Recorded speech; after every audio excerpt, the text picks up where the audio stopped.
I've discussed questionable conduct on behalf of law enforcement before on this channel, but what just went down in Texas the other day definitely just takes the cake on that one. What just went down in Uvalde, Texas is hands down, no exaggeration, the biggest police fuck up I've ever seen. No exaggeration, this event that just went down in Texas proves not only how utterly worthless police are, but also how downright malicious they can be as well. What is this event I'm referring to? Well, if you've been following the news recently, you've most likely heard of the shooting that happened at an elementary school in Uvalde, Texas. This was a very tragic shooting. 19 students and 2 teachers lost their lives. That gives it a total body count of 21. That's almost twice as many as were killed in Columbine, making this one of, if not the deadliest school shootings in American history. Now, school shootings have happened before, and they've always been a travesty when they've happened. But what makes this one in particular so controversial is the way the police responded to it. The Uvalde Police Department royally botched this one up. Bad. Take a moment to imagine in your head everything that should be done to handle a mass shooting situation, and then imagine people doing the exact opposite, and you basically have the Uvalde situation in a nutshell. Now, it's no secret that police are pretty much worthless in situations like this. Whenever there's a mass shooting going on, the police take their sweet time to get there, they hide behind their squad cars for a bit, then eventually at some point they go in and deal with the shooter. Anyone who knows what cops are actually like will know that this is just par for the course. When it comes to dumb little shit like marijuana or speeding, victimless crimes that the state makes revenue off of, they're on that shit like rust on a muffler. But when it comes to actual emergency situations where lives are at stake, they put in like the absolute bare minimum amount of effort needed to deal with it, like if even that. And this Uvalde situation was no different. When you have a situation like a mass shooting going on, time is of the essence. Every second counts. So you would think that when the police got there, they would immediately be rushing into the building to deal with the situation, right? Well, instead, when they got there, they just kind of hid behind their squad cars. Now, I get it, this is a dangerous situation. Rushing into it haphazardly could potentially make things worse. So maybe the police just needed a few minutes to formulate some sort of a plan before going in, right? So how long were they out there anyways? It wasn't 10 minutes. It wasn't 15 minutes. It wasn't even a half hour.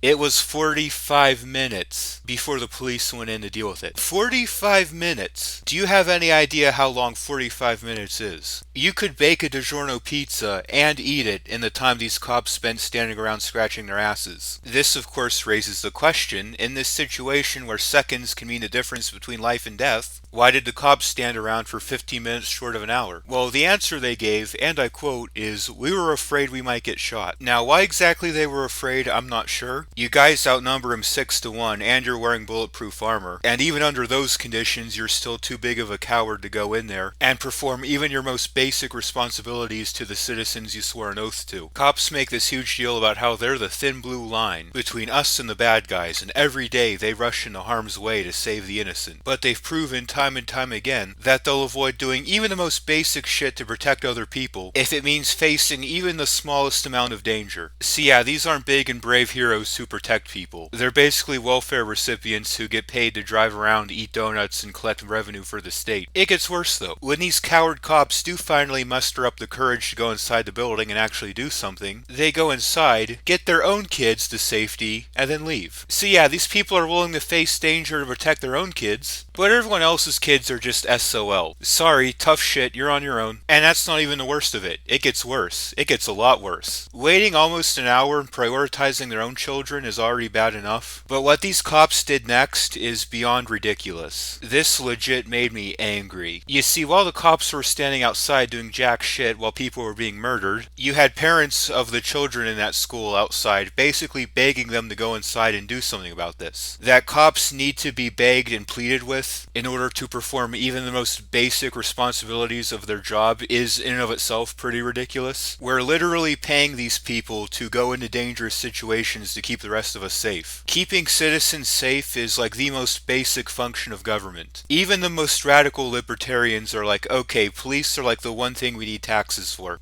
Keep in mind that every single one of these parents are being forced to pay for these cops who are doing jack shit to protect their kids. And that's one of the big reasons that cops do jack shit to protect people. You're forced to pay for them, regardless of how well they perform. Well, of course these people don't put themselves in harm's way to protect other people. Why would they? You're forced to pay them whatever the fuck they do. I guarantee you that if a private security company handled this situation the way the police did, they'd be out of business the next day. Well, it turns out that one of the parents who were there begging the police to do their job decided that they were going to perform their basic responsibility as a parent to ensure the well-being of their child and say, if you're going to be too big of a chicken shit candy ass to go in there and save my kids, then I'm going to go do it myself. Well, these cowardly candy ass chicken shit little pigs decided that they needed to exercise their power trip control fantasy over a mother concerned about the safety of her children and said, no, we're not going to let you go in there and do what we're too cowardly to do. They even tasered and handcuffed her. So you're too big of a spineless little wimp to go in the building and actually deal with the shooter, but you're also so big and badass that you need to taser and handcuff parents who are trying to protect their own goddamn kids. Standing by while a crime is happening because you're too scared to go and deal with it is one thing, but when you actively try to prevent others from going in and dealing with it, now you're complicit in the crime. It's not just that the police stood outside and did nothing while kids were being killed, it's that they actively tried to prevent other people from actually doing something about the situation that makes the police conduct here unfucking acceptable. And I'm not sure what their deal was. I'm not sure if they were concerned that parents having the spine to actually go in and do something would make them look like cowards and they got their egos bruised a little bit, or if they just straight up felt like having a power trip. Either way though, I think that mother should have just straight up shot that cop.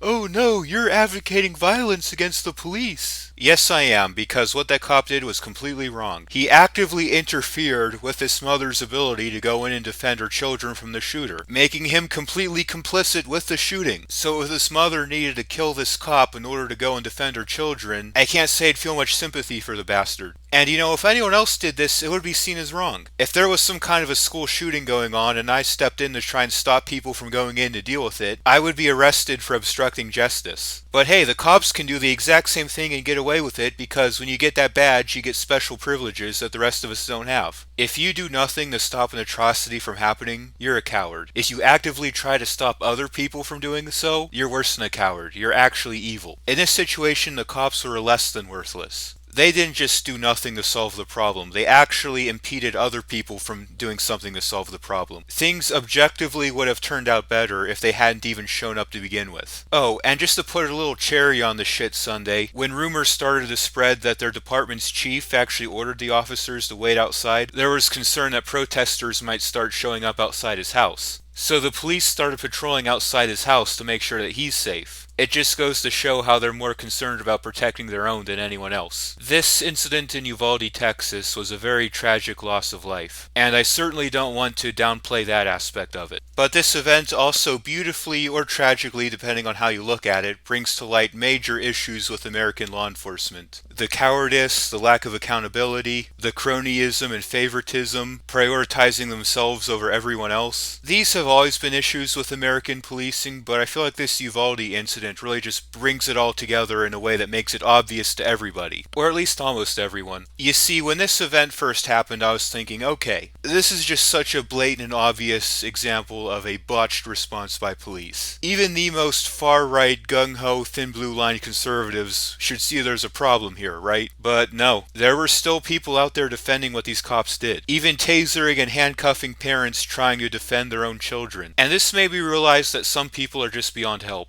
Like, if you can have the issues with American policing made this blatant and obvious to you, and you still can't see there's a problem, then frankly you're probably just beyond help. Now, I know the subject matter being addressed in this video is a bit less than rosy, so I figured I'll close out on a bit of a positive note. You see, this situation wasn't entirely a bad look for law enforcement. You see, while the Uvalde police officers were standing outside the school doing jack shit, one off-duty Border Patrol agent, with a major pair of coconuts, decided that he was going to go into that school himself and do something about it. He personally went in that school, incapacitated the shooter, saving untold numbers of lives. So yeah, one off-duty law enforcement officer did what six on-duty law enforcement officers are too cowardly to do. That Border Patrol agent deserves some kind of big shiny medal. Whatever department he works for needs to give him like an immediate promotion and raise. That guy had some balls and people had their lives saved because of it. I guess I'll close the video on this. There are two kinds of people in this world, heroes and cowards. Cowards stand by and let problems happen, while heroes go out to do something about it. History remembers the heroes, but history forgets the cowards. Years from now, when people look back on this shooting, they're not going to remember the cowardly cops who stood outside and twiddled their thumbs. They're going to remember the Border Patrol agent who personally risked his life to go inside that building to stop the shooter. They're going to remember the parents who defied the police orders to save their own children. Do you want to live like a hero or live like a coward? Do you want to stand idly by while problems happen, or do you want to do something about them? Which kind of person would you rather be? I know what the answer is for myself.